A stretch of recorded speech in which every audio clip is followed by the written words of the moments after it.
சரி, இப்ப பாரதிய ஜனதா கட்சினா அவர்களுக்கு தாமரைன்னு இந்தியா முழுக்க அறிமுகமான சின்னம் இருக்கு. திமுகனா உதயசூரியன், அதிமுகனா ரெட்டல், அப்படியே ஊறி போச்சு அந்த சின்னங்கள்லாம். ஆனா இவர்களுக்கு கரும்பு விவசாய சின்னம் கடைசி நேரத்தில் பறித்தெடுக்கப்பட்டது. அவர்களுக்கு, அதாவது பாட்டாளி மக்கள் கட்சிக்கு மாம்பழ சின்னம் கிடைத்ததை போல இவர்களுக்கு கரும்பு விவசாய சின்னம் தக்க நேரத்துல கிடைக்கல. அவர்களுக்கு லாஸ்ட் நேரத்துல இந்த ஒளிவாங்கின்ற சின்னத்தை கொடுத்தாங்க. ஒளிவாங்கி சின்னத்தை அப்படி பேப்பர்ல பிரிண்ட் அவுட் எடுத்து வச்சுக்கிட்டு சீமான் முகத்தை மட்டுமே காட்டி அவங்க திருவா வீடு வீடா வீதி வீதியா போய் தான் இந்த பரப்புரையை மேற்கொண்டாங்க.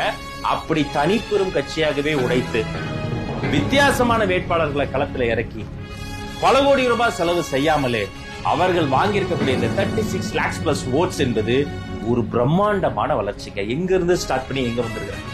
1% வாக்கு 4 ஆகி 4 8 தாண்டி இன்னைக்கு 8 தாண்டி போயிட்டு இருக்கு. கண்டிப்பாக பல தொகுதிகளில் டெக்னிக்கலா அவங்க தான் 3வது இடத்துக்கு வந்திருக்கிறாங்க.